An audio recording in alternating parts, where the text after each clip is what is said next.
Como cada semana de nueva cuenta estamos con ustedes en este su programa 100% confiable. La verdad es un gusto el día de hoy contar con la participación del contador Mauricio Juárez y de un invitado muy especial que ahorita nos va a hacer favor Mauricio de presentarlo. Es una persona muy conocida aquí en Querétaro porque tuvo la oportunidad de estar como delegado en la Procuraduría de la Defensa del Contribuyente. Mauricio, adelante, vamos a presentar a nuestro invitado del día de hoy para tratar este tema de trascendencia. Muchas gracias, Víctor. Muy buenas noches. Muchas gracias a nuestro auditorio. Muchísimas gracias por acompañarnos como cada semana. De la misma forma, queremos invitarlos para que nos hagan favor de compartir el link y de esta misma forma abrir un poquito más el espectro de nuestros asistentes al programa. Queremos agradecer como cada semana de la misma forma su acompañamiento y a toda la gente que nos hace el favor de escribir, de mandar algunos mensajes, algunas preguntas, algunos cuestionamientos. De verdad, agradecemos encarecidamente todo el acompañamiento y el apoyo que nos dan. Gracias a ustedes continuamos por aquí con este gran proyecto. Muchísimas gracias, Víctor. Bueno, como bien nos decías, Víctor, tenemos el día de hoy el gusto y el agrado de contar con una persona a la cual apreciamos y estimamos porque además de coincidir con él en el ámbito profesional, hemos tenido la generosidad de parte de él en el aspecto de la amistad, ¿no? De la confianza, y eso realmente es oportuno y es de interés porque te da la oportunidad y la pauta de que a través del desarrollo profesional tengas la oportunidad de generar además amistades, ¿no? Es una persona sumamente joven, con mucho talento, que ha tenido la capacidad y la oportunidad de dirigir en diferentes ocasiones el esquema tan complicado y de tan alta responsabilidad en el segmento o en el sector de ser la persona encargada de atender y de asistir a muchos de los contribuyentes. Estamos muy contentos por contar el día de hoy con la participación y presencia de nuestro amigo el licenciado Joel del Real. Muchísimas gracias, Joel. Es un gusto de verdad poder contar contigo en esta noche y esperemos que sea la primera de muchas, que esta es tu casa, que te sientas en confianza y para que sea un poquito diferente la forma en cómo hacemos la presentación de nuestros invitados, ¿te parece si nos compartes un poquito acerca de tu trayectoria profesional, que es vasta, amigo? Pero para que nosotros tenemos ya la fortuna de contar con la experiencia en materia profesional, pero para que nuestro auditorio que hasta este momento no ubica en qué es lo que has podido realizar, si nos pudieras apoyar, por favor. Perfecto. Muy buenas noches a todos. Antes que nada, agradecido eternamente con el maestro Víctor y contigo, Mao, por esta invitación que me realizan a este gran proyecto que tienen y que se ha retomado y la verdad muy agradecido con todos ustedes y con todo el auditorio también que nos está escuchando. Y más que nada, pues venimos aquí a aportar algunas experiencias, información de valor y que esperemos se lleven con gran satisfacción, ¿no? Toda la información que podamos compartirles. Claro. En cuanto a lo que mencionas, Mauricio, pues bueno, mira, mi trayectoria, tengo aproximadamente 11 años, 12 años, de que salí de la carrera de la licenciatura en Derecho en la Universidad de Guadalajara, allá en Jalisco, 100% León Negro, entonces es la universidad pública de allá del estado, en el cual, derivado de ello, una vez que tuve la fortuna de salir de esa universidad, estuvimos trabajando en lo que es la segunda sala regional de Occidente del Tribunal Federal de Justicia Administrativa, en aquel entonces Tribunal Federal de Justicia Fiscal y Administrativa, ¿no? Exacto. Entonces estuvimos ahí laborando alrededor de 2 años y medio en el área de proyección de acuerdos. Estábamos junto con un secretario de acuerdos en su momento, realizábamos la proyección de la documentación, la tramitología de todos los juicios que presentaban todos los contribuyentes en contra del Servicio de Administración Tributaria, del Seguro Social, del Infonavit, en las partes administrativas, ya sea que la Profeco, algunas otras administraciones federales, ¿no? Parte de la competencia del Tribunal Federal de Justicia Administrativa, que es amplia, ¿no? Claro. Y derivado de ello, pues también tuvimos después la oportunidad de que nos invitaran a lo que es la administración local jurídica de Guadalajara en aquel entonces, ahora ya son desconcentradas.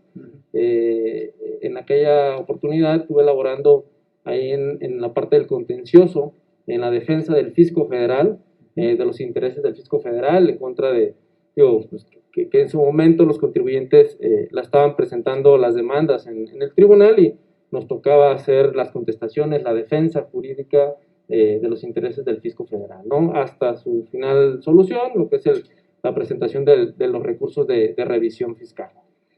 Posterior, ahí estuvimos laborando un año, 9 meses aproximadamente. De ahí nos invitan a un gran proyecto que fue la Procuraduría de Defensa del Contribuyente, en la cual iniciamos, abrimos las puertas, nos dieron las llaves para abrir las puertas de la Delegación Occidente, allá en Jalisco, que su competencia era Jalisco, Nayarit y Colima.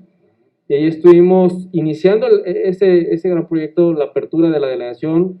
Fue un trabajo, pues, arduo, eran siempre, pues, muchas horas, ¿no?, de trabajo, desde el principio, como todo inicio de una institución, de un negocio. Siempre los primeros años son las partes fuertes, ¿no?, de estar impulsando lo que se hace en ese proyecto, ¿no? Vemos que también estuviste por aquí en Querétaro, con esa misma distinción. Sí, así es. De ahí pasamos a Aguascalientes, después pasamos a Baja California Sur, estuvimos como subdelegados, como delegados también en Baja Sur, y de ahí nos pasan a Querétaro, que es cuando tengo el gusto de conocerlos a ustedes. Ya era por ahí unos 3 años, aproximadamente 4 años, claro. Estuvimos aquí por Querétaro, Claro. Nos gustó, es una ciudad muy bonita, y aquí nos quedamos a vivir. De ahí nos pasamos a lo que es el estado de Morelos, también como delegado de la misma institución, ¿no? Muy bien, muy bien. Y ahora ya te retornaste a Querétaro. Y ahora ya estamos en Querétaro, retornando ya, con un ya proyecto nuevo. Con un proyecto personal, como despacho independiente, y en el que, pues bueno, estamos a las órdenes de todos ustedes. Bien, nos gustaría iniciar el tema, Joel, si nos permites.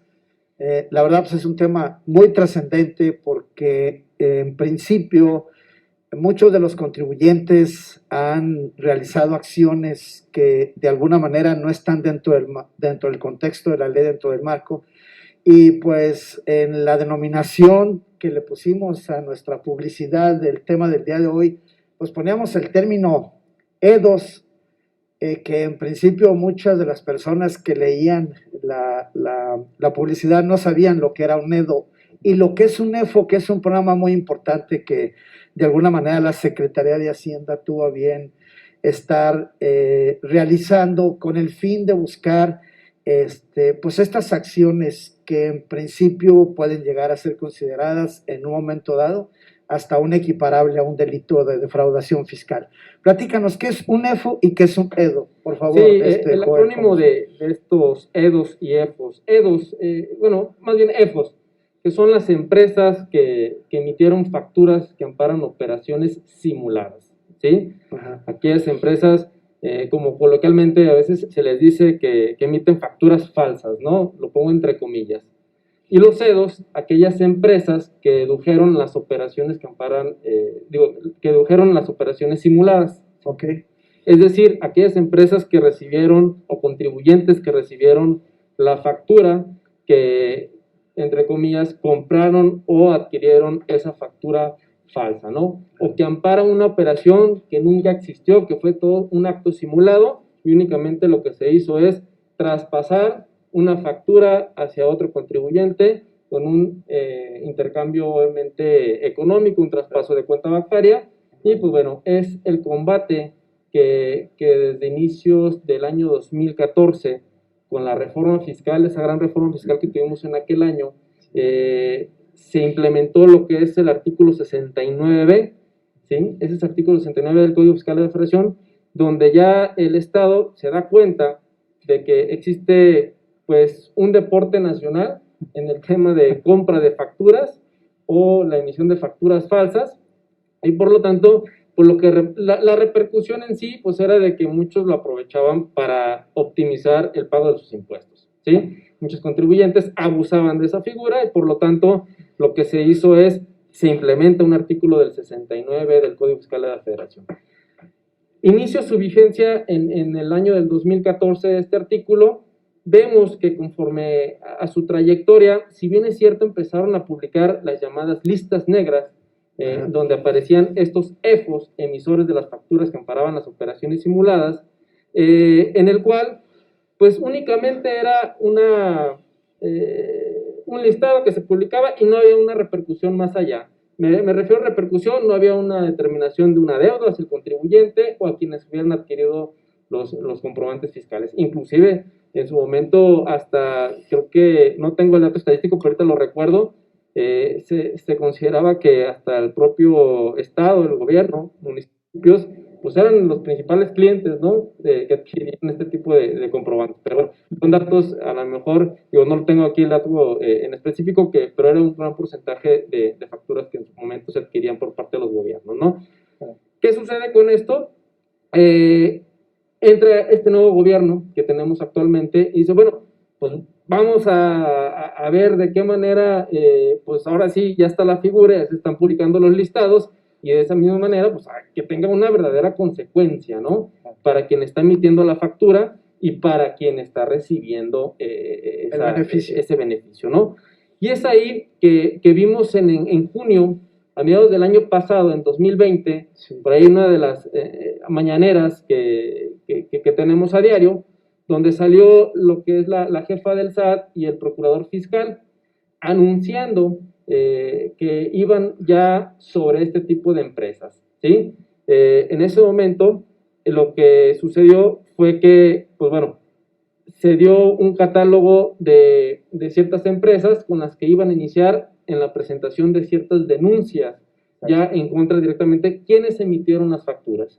Y era, pues de la misma manera, un anuncio para quienes recibieron las facturas, a los CEDOS, a efectos de que empezaran a corregir su situación fiscal. Joel, vamos a ir a una breve pausa, si tú me lo permites. Ahorita le vamos a pedir a Mauricio que continúe haciéndote algunos cuestionamientos adicionales a este tema tan importante que son las empresas que deducen operaciones simuladas y las empresas que facturan operaciones simuladas. En unos instantes regresamos a su programa 100% confiable. Así es, nos vamos a un pequeño corte comercial, no sin antes agradecer a nuestros patrocinadores, Aspel de México, Colegio de Profesionistas en Contaduría Pública, Fiscal y Finanzas, Colegio Nacional de la Contaduría Pública. Muchas gracias por su acompañamiento. Muchas gracias por continuar aquí con nosotros. Vamos a dar continuidad con la plática que nos está compartiendo el licenciado Joel, sumamente interesante. Licenciado, continuemos con el tema nos quedamos platicando acerca del tema de los EDOS y los EFOS y todo lo que había generado la autoridad tributaria en contra del deporte nacional que se dio en ese periodo, y por qué la razón precisamente de poner un alto y de cercar a muchas de estas actividades, ¿no? Muchas de estas empresas. Sí, el principal motivo pues es de que se estaba desfalcando, ¿no?, las arcas del fisco federal, claro, estaba dejando de obtener recursos, y obviamente es para el destino del gasto público, ¿no? Claro. Es algo muy importante y que al día de hoy pues es indispensable, y cada día hay menos ingresos para el Estado, ¿no? Me parece que todos estamos de acuerdo que se combata este tipo de actividades en contra de esas empresas que emitieron indebidamente estos comprobantes fiscales, y quienes en su momento también realizaron la compra de los mismos, ¿no? Entonces, es ahí cuando se anuncia este tipo de programas en contra de los EFOS, y para los CEDOS decirles, oye, ¿sabes qué? Para ti te invitamos a regularizar tu situación fiscal, ¿sí?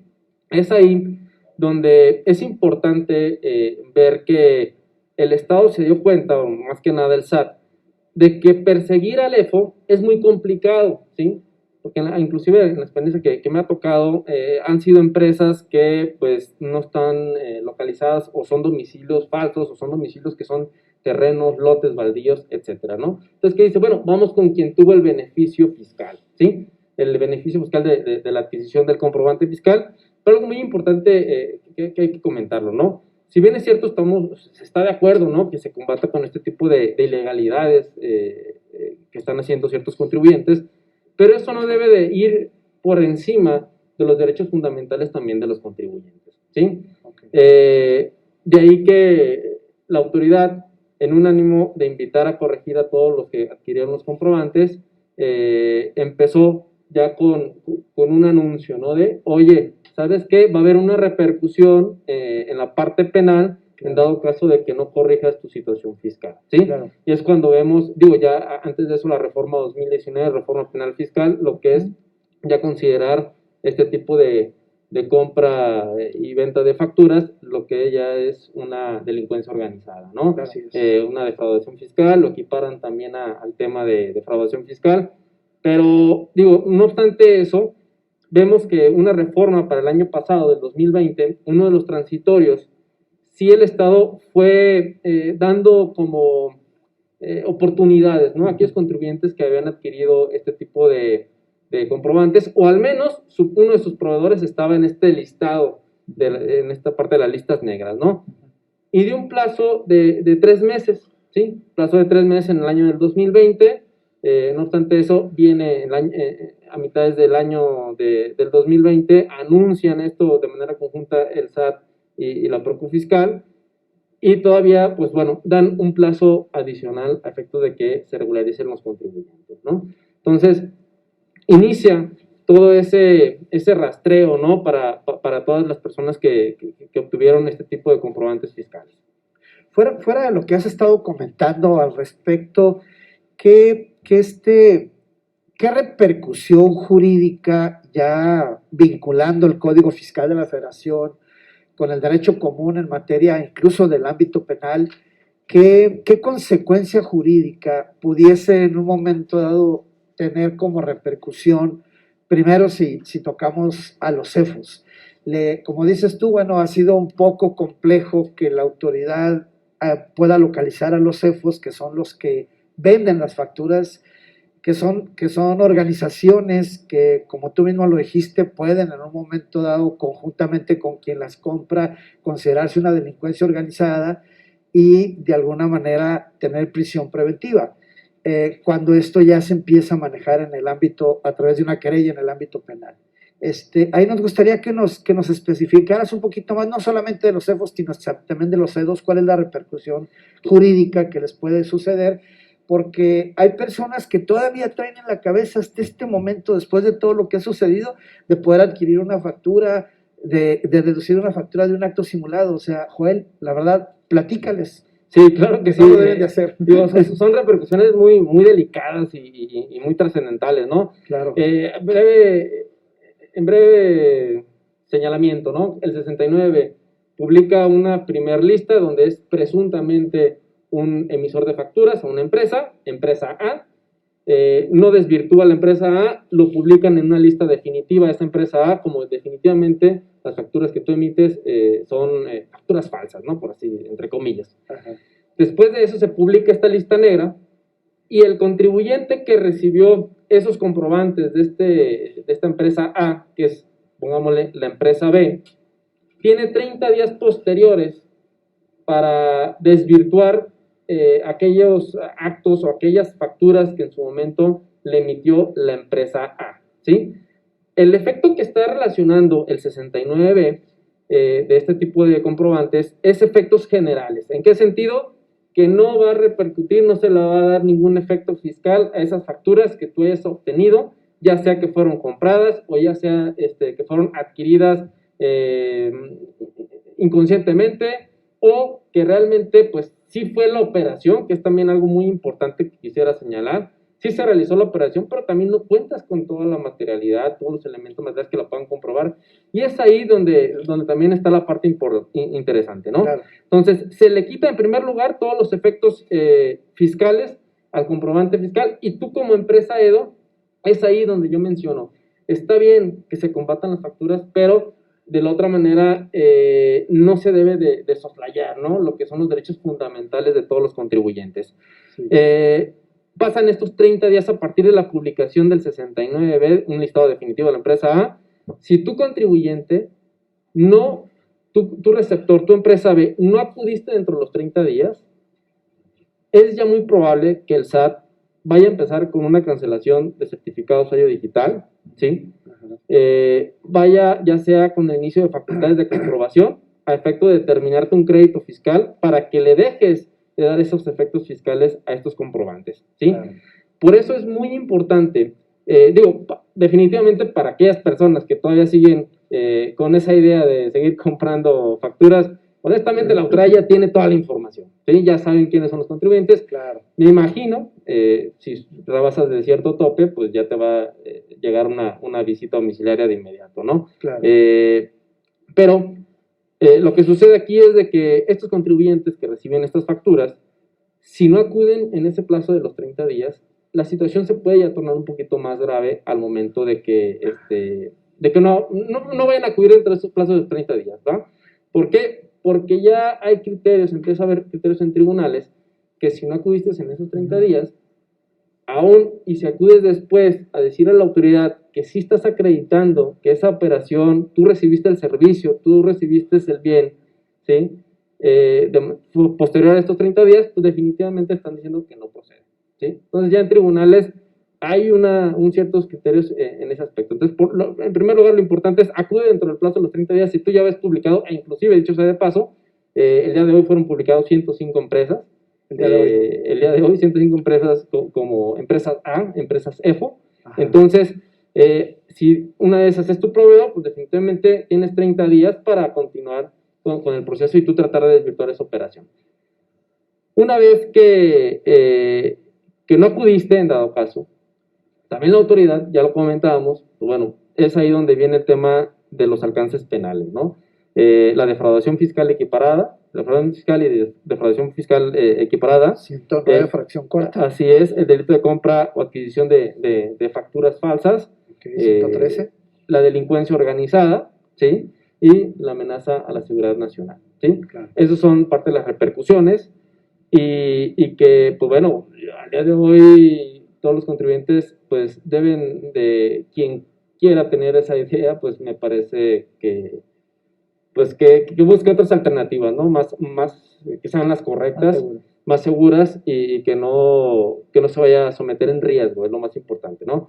Claro. Pero por el otro lado, sí hay empresas que sí llevaron a cabo la operación y es ahí donde también se está hasta cierto punto yendo un poquito más allá también la autoridad, ¿sí? Okay. En el sentido de que no le notifican al contribuyente, eso también es una parte del derecho de audiencia y también de la seguridad jurídica, que quien recibe la factura nada más tiene que acudir en los 30 días a la publicación de la que hicieron el día de hoy en el Diario Oficial de la Federación. Entonces eso somete a todos los receptores de los comprobantes a estar atentos al Diario Oficial día a día, a ver si salió o no salió uno de mis proveedores, eso sin que exista una notificación directa al contribuyente con un documento firmado por el funcionario público, ¿no? También hay que respetar los derechos fundamentales de los contribuyentes y es ahí donde pues inicia también para ciertas empresas, ciertos contribuyentes que sí realizaron las operaciones, pero que pues también se ve transgredido su derecho. Precisamente en ese tenor, Joel, tenemos un planteamiento, ¿no? Precisamente, como tú acabas de decir, hay contribuyentes que en su momento, cuando realizaron la operación, el proveedor no existía en la lista del 69B, y bajo esa consideración la operación sí era cierta y incluso se cumplía con la materialidad, pero por si alguna razón, en lo futuro, realizó algunas situaciones del mismo proveedor que le llevaron a estar ya en ese supuesto del 69B, ¿qué puede hacer ahora el contribuyente que sí actuó de buena fe? Obviamente, como tú dices, acercarse a la autoridad y demostrar la materialidad y todo el cumplimiento, ¿no? Pero, insisto, ya está en el 69B y la autoridad dice, pues ya está en la lista. Sí, así es. Ante la falta de seguridad jurídica y derecho a audiencia ahorita por parte de los quienes recibieron los comprobantes, pues lo que tienen que hacer es primero tener, inclusive ya hay sistemas en los que te están monitoreando si tu proveedor o no fue dado de alta en este listado, claro, del 69, ¿no? Claro. Ahorita ya tienes que meter parte del compliance de las empresas, tipo de verificaciones continuas, ¿no? Claro. Eso es muy, muy importante. Claro, muy bien, Joel. Lamentablemente vamos a otro corte, amigo. Estamos muy interesados en la plática que nos estás compartiendo, realmente de mucho interés. Vamos a hacer un pequeño corte comercial y continuamos con la entrevista aquí al licenciado Joel del Real. Muchas gracias. De alguna manera, es conveniente comentar que ASPEL en su programa ya tiene incluido ese mecanismo de detectar a las operaciones simuladas. Así es. Coméntalo. Vamos a un pequeño corte.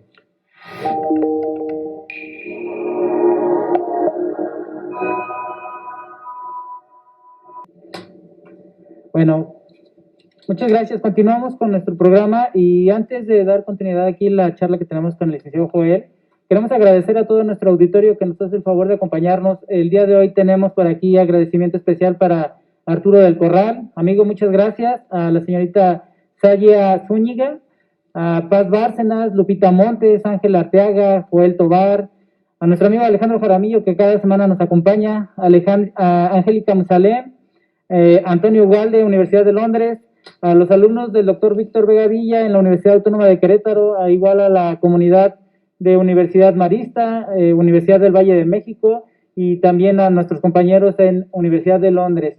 Muchas gracias por acompañarnos y por compartir con nosotros sus comentarios y sus cuestionamientos dentro del chat. En la medida de lo posible estaremos haciendo retroalimentación para cada uno de ustedes. Les agradecemos de verdad. Bueno, continuamos, licenciado. Realmente nos quedamos en un planteamiento real y cotidiano, y que bien nos comentaba Víctor. Bueno, tú nos decías en un principio, el día de hoy los sistemas de contabilidad en su gran mayoría tienen un alcance que te pueden verificar cada mes precisamente el estatus de tu proveedor y te puede dar el esquema, ¿no? Decíamos, resulta que es un proveedor que en su momento, inclusive al hacer la validación, decía que no tenía ninguna operación y no tenía ningún reporte con el SAT, pero por alguna situación le tocó la de caer en ese esquema del 69B.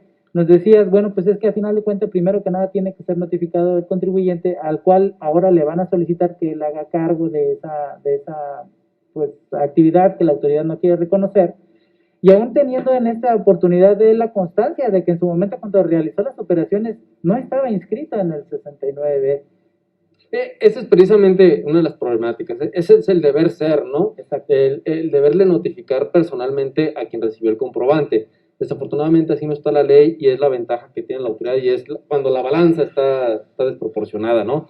Entonces, es ahí donde, si bien es cierto, ya tienes lo que son el sistema electrónico que te está apoyando en eso, también es actuar, ¿sí? Presentar una serie de documentaciones y tratar de acreditar la materialidad de la operación en los tiempos precisos, ¿no? Claro. ¿De qué te va a valer tener el sistema si no vas a actuar, ¿no? Entonces, si salió ya tu proveedor, hay que actuar dentro del plazo de los 30 días. Y también primero hay que tratar de investigar también a qué tipo de operaciones y qué tipo de años son, ¿no? A lo mejor tuviste, no sé, hace más de 5 años operaciones con él y pues bueno, hay que ver también ahí temas de caducidad, ¿no? Hay que ver cada caso en particular, pero sí es muy importante actuar, ¿sí? Presentar la documentación respectiva que tú realmente acreditaste o tienes elementos que acreditan la materialidad de esa operación. Es ahí de que si no actúas en estos plazos de los 30 días, ya la situación se torna un poquito ya más gravosa. ¿En qué sentido? Para la autoridad ya es un definitivo receptor de comprobantes fiscales y ya el único efecto para la autoridad es quítale el efecto fiscal de ese comprobante, modifica, presenta complementarias y págame lo que corresponda, ¿no? Esa es ya la postura de la autoridad. Sin embargo, sí encontramos dentro de tribunales ya todavía algunos criterios, inclusive de la sala especializada en resolución exclusiva de fondo, en el sentido de que pues es desproporcional que el contribuyente, si no acudió dentro del plazo de 30 días, ya no tenga otra oportunidad más para venir a acreditar la operación, ¿sí?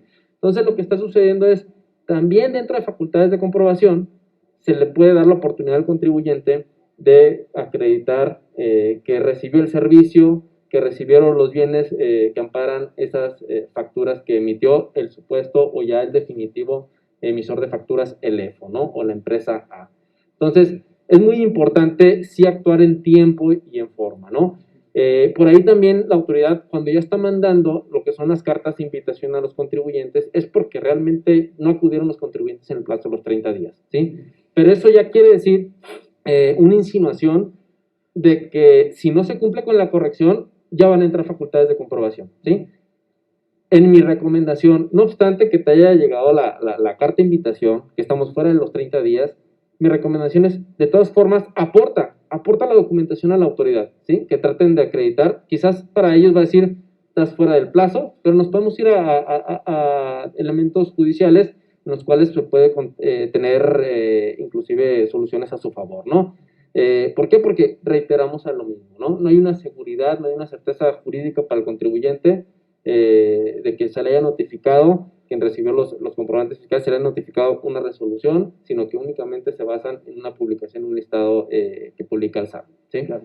Entonces, es muy importante, sí, los tiempos para también defenderte y siempre y cuando también tengas elementos. Si no tienes elementos, si realmente compraste las facturas, pues definitivamente creo que la mayor recomendación es regularizar. Autocorregir. ¿Sí? Autocorrígete. Hay criterios por ahí, salió publicado recientemente en la revista de la Procuraduría Fiscal de la Federación, unos criterios, no criterios, más bien unos ensayos que ellos presentan, pero más o menos la manera en que están viendo ellos a estos contribuyentes, ¿no? Es, si te autocorriges, pues bueno, creo que no van a presentar las querellas en contra de los que recibieron las empresas EROS, ¿no? Claro. Entonces creo que ahí me parece que es una buena oportunidad para quien realmente compró las facturas que se no tenga puede que demostrar, no puede demostrar la materialidad, ¿no? Así es. Y la razón de negocios. Claro. Sí, yo creo que eso es lo más trascendente que quisieran oír las personas que están escuchando el programa el día de hoy, porque fíjate, Joel, que han sucedido casos muy específicos de gente que contrata a alguien de manera específica, le genera confianza, lo contratan, le instalan X situación en algún inmueble, por ejemplo, todo el aluminio, todo el vidrio, y a la mera hora esa persona, tu proveedor, compra una factura y te da una factura de un acto simulado, o sea, la factura, ni siquiera te da una factura específicamente de él, y si tú no estás al pendiente y no verificas que tu proveedor exista, que esté localizado en su domicilio fiscal, de acuerdo al artículo 10 y todo eso, pues tú tienes algo de culpa, de culpa por no haber estado verificando.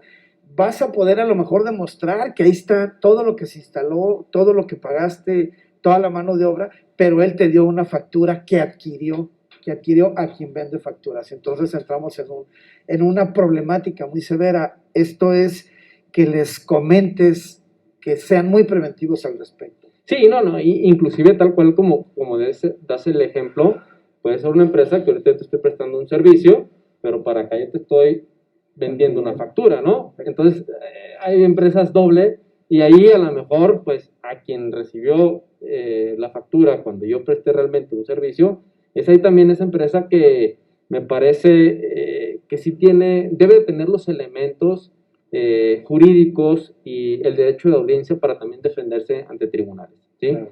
Eso es muy, muy, muy importante, y es ahí donde entramos un tema también de las presunciones, ¿no? Recordar que el artículo 69 de Código es una presunción legal que la autoridad tiene de imputarle a un contribuyente, pero también hay que ver en el tema de la defensa. Oye, una presunción, sí, pero yo también como contribuyente está la autocorrección, lo adminiculo con el tema del principio de la buena fe, conforme al artículo 21 de la Ley Federal de los Derechos del Contribuyente, relacionado con el artículo 63 del Código, que dice que las operaciones del contribuyente, las facturas que haya emitido, pues, se reputarán de ciertas. Entonces, me parece que también ahí juega un tema de las presunciones, ¿no? ¿Cuál presunción va a valer más en tribunales? Una colisión de presunciones, que estas presunciones que estoy comentando, contra las del 69. Y es ahí también cuando realmente tú recibiste, empresa, una operación real y verdadera, pero me publican como empresa listada en el 69, porque vendí por otro lado otras facturas, me parece que tú tienes también ese derecho, y hay que hacer valer el tema de las presunciones, ¿no? Llamemos un híbrido, llamémosle así, que se hace operaciones reales, pero que también vende facturas, sus propias facturas de su propia empresa, ¿no? Así es. Lamentablemente, a veces se considera que todos nos pierden todos, pero me parece que en la defensa legal debes de hacer valer también el derecho real que tiene un contribuyente que recibió una operación verdadera, ¿no? Y también, hoy, digo, ya esto viene de hace tiempo atrás, ¿no? Todas las empresas también deben de tener su compliance, todos los entregables que deben de amparar todas las operaciones que ellos mismos realizan, ¿no? Claro. Entonces, con todos sus proveedores, y es muy importante, son elementos adicionales a la contabilidad que deben de contar ellos a efectos de poder tener también elementos jurídicos para entrar a una contienda legal. Aquí es muy importante que pudieses comentar al respecto rápidamente, tenemos 2 minutitos, Joel, la responsabilidad solidaria que trae como consecuencia al representante legal de la sociedad que dedujo operaciones simuladas, y a los socios de la sociedad que de alguna manera dedujo operaciones simuladas. No sé si nos pudieses enfocar un poquito esa responsabilidad. Claro que sí. Pues prácticamente es una reforma que se dio para el año 2020, en el cual el Estado, pues de la misma manera, se dio cuenta de que no podía imputarle alguna responsabilidad a las personas morales. Bueno, ahora ya la parte penal, que estamos ya en esos inicios, ¿no? De poderle imputar una responsabilidad penal a la persona moral. Pero también quieren ir más allá, ¿no? ¿Quiénes son los actores reales de todo este tipo de circunstancias cuando se compra una factura, ¿no? O cuando se emite una factura. Entonces, se reforma lo que es el artículo 26 del Código Fiscal de la Federación, que habla sobre la responsabilidad de los socios o accionistas, en el cual abre el abanico, ¿sí? Anteriormente, te pueden imputar como socio o accionista una responsabilidad solidaria, en el sentido de que la persona moral tiene un adeudo, y a ti iban contra los socios el patrimonio de socios accionistas, en el cual, pues bueno, siempre y cuando no tuvieras una RFC, no te hubieras dado de alta, no hubieras hecho un cambio de domicilio estando en facultades de comprobación, no lleves contabilidad o no te encuentres localizado en tu domicilio fiscal, ¿no? Abren este abanico y en el cual, pues bueno, empieza, ¿no? Ya también la posibilidad de tener una repercusión para los socios accionistas más fácil, ¿no? Claro. Que es si eres una empresa EDO o eres una empresa EFO o no pagas tus retenciones. Perfecto. Claro. Muy bien. Lamentablemente, licenciado, otro pequeño corte comercial. Continuamos en un momentito con la charla que tenemos con el licenciado Juan del Real Tapia, sumamente interesante, y vamos a un pequeño corte comercial. Bueno, muchas gracias. Continuamos con nuestra entrevista aquí con el licenciado Joel del Real. Vamos a dar paso a una pregunta también, ahorita hablando en tema de todo lo que está sucediendo con la necesidad de hacer la defensa y atender las invitaciones que hace el mismo SAT. Hay una pregunta, licenciado, es ¿qué requisitos para que el SAT pueda determinar una responsabilidad solidaria a los socios y accionistas de los EDOs? Claro, terminábamos en el bloque anterior que se abre el abanico, ¿no? En el artículo 26 del Código Fiscal de la Federación, en el cual ya establece que aquellos EDOs definitivos, aquellos EFOs definitivos o empresa no pagaste las retenciones a que tenías obligada, que retuviste en su momento, vas a tener la posibilidad, tu socio accionista, de que el SAT te impute una responsabilidad solidaria. ¿Esto qué quiere decir? Que pagues las contribuciones adeudadas por parte de la persona moral con tu patrimonio, ¿sí? Entonces, ¿qué debe de existir? En primer lugar, una determinación de un crédito fiscal, ¿sí? Específicamente hablábamos de los EDOs. Oye, no acudo en el plazo de los 30 días, ¿sí? Me mandan carta de invitación, no atiendo la carta de invitación, me inician facultades de comprobación, o sea, una visita domiciliaria, una revisión de gabinete o revisión electrónica, me determinan un adeudo fiscal por el tema de las facturas que yo había recibido de un EFO y me determinan ese crédito fiscal, ¿va? Una vez determinado el crédito fiscal, la autoridad va a ir directamente con el patrimonio de la empresa, de lo que no alcance a recaudar o a garantizar el adeudo, lo que es la autoridad fiscal, sobre el saldo remanente podrá acudir directamente con los socios o accionistas, ¿sí? Para eso es muy importante que se cumplan pues una serie de requisitos, ¿no? Claro. Por parte de la autoridad para que se le impute a un socio accionista, ¿no? El requisito es pues que este socio accionista tenga el carácter de tener un control efectivo de la empresa, okay, y lo determina el Código Fiscal de la Federación como control efectivo, imponer decisiones en Asamblea General, ¿sí? O inclusive remover a lo que son los administradores, ¿sí? Okay. O destituirlos. Tener la titularidad del derecho que permita ejercer por más del 50% del capital social de la empresa, o también dirigir la administración, la estrategia o las principales políticas de la empresa, ya sea de manera tácita o de manera expresa, ¿sí? Encontrándose en estas situaciones, ahora sí, el SAT va a decir, bueno, yo ya fui, le embargué bienes a la persona moral, no pude garantizar la totalidad del adeudo, me voy ahora con el contribuyente responsable sobre el socio accionista a determinarle un adeudo. Para esto debo de tener una valoración de los bienes, ¿sí? De que fueron insuficientes para garantizar el crédito fiscal, y hasta entonces ahora sí determinarle o imputarle una responsabilidad solidaria al socio o accionista que esté en estos supuestos que acabo de comentar, ¿sí? Muy importante ahí verificar que hay criterios en el Poder Judicial de la Federación, en el sentido de que este artículo 26 de código viola lo que es el principio del derecho de audiencia, ¿sí? De los contribuyentes a quien le está imputando una responsabilidad solidaria. ¿En qué sentido? ¿Por qué? Porque en sí el 26 de código no establece un procedimiento, no hay un procedimiento para imputarle una responsabilidad solidaria. Es directo. Es directo, ¿sí? Pero no obstante, a través de criterios, yo lo que les estoy comentando ahorita, pues bueno, se ha venido poco a poco determinando por los tribunales, pero sí se tiene que dar un derecho de audiencia al contribuyente, en este caso la persona física socioaccionista. Si no existe este derecho de audiencia, definitivamente pues tienen la posibilidad de presentar inclusive hasta un amparo indirecto a efectos de que se respete ese derecho, ¿sí? Entonces, no hay un procedimiento de responsabilidad solidaria, pero no obstante eso, la autoridad tiene la posibilidad, por eso abren el abanico, para que sea más fácil imputarle una responsabilidad solidaria a un socio o accionista de las empresas que en su momento obtuvieron este tipo de comprobantes. Perfecto. Muy bien. Casi se nos acaba el programa, amigo. Creo que hay mucho tema para poder continuar con estas aportaciones que nos haces, porque vemos que realmente la autoridad, como tú decías, tiene el día de hoy más herramientas y que en principio estaría un poquito con menor protección el contribuyente, pero tú nos estás dando varias opciones realmente. Por ejemplo, hablas mucho del tema del compliance, y eso lo hemos escuchado ya con varios de nuestros invitados, y que realmente viene a soportar y a ofrecer una alternativa real para el contribuyente, ¿no?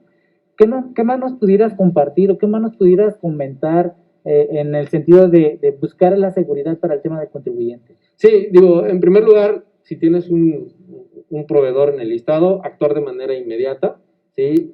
Sabemos que también se ha abusado de la figura por parte de las autoridades también. A veces se le detectan a los contribuyentes un tema de un acreditamiento de la materialidad, pero pues porque no es esa satisfacción del visitador o verificador de Hacienda, ¿no? Sino que eso se torna muy subjetivo, claro. Y en ese aspecto, pues bueno, definitivamente ejercer los medios de defensa legales conducentes, que en su momento sea con la determinación de un crédito fiscal, o inclusive antes de la determinación de un crédito fiscal, también acudir a medios alternativos de solución de controversias, que son a través de la Procuraduría de Defensa del Contribuyente.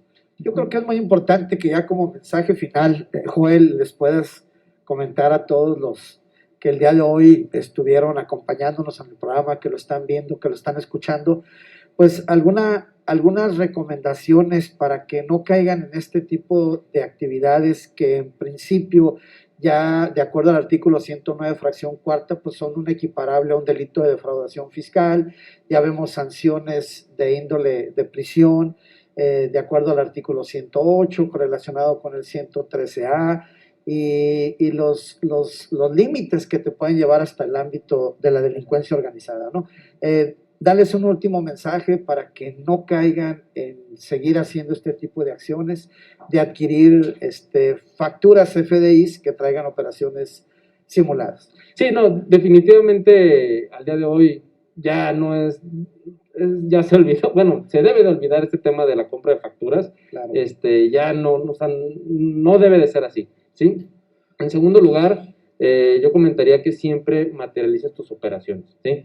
No obstante que tengas tu contabilidad, sí, hoy es muy importante que estamos en una pandemia y todas las comunicaciones que has tenido es con las tecnologías de la información, y también cómo acreditar eso, ¿no? Hay veces que también hay actos inmateriales.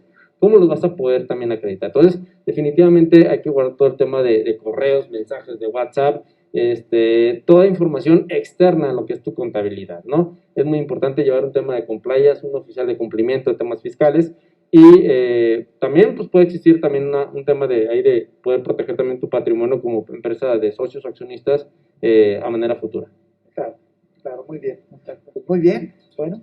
Adelante, amigo. Pues bueno, pues lamentablemente damos por terminado el programa de 100% confiable. Licenciado Joel del Real, realmente te agradecemos mucho esta participación tan trascendente con este tema de las operaciones simuladas, específicamente de las empresas que facturan operaciones simuladas, que ya nos decía en este mismo programa el contador Manuel Ríos, que ellos ya tienen toda la información y que tarde o temprano a las personas que dedujeron operaciones simuladas las van a llegar, y que también están tratando de ubicar a los socios o a las personas que organizadamente vendían las facturas y que estaban detrás de las empresas que facturan operaciones simuladas, ¿no?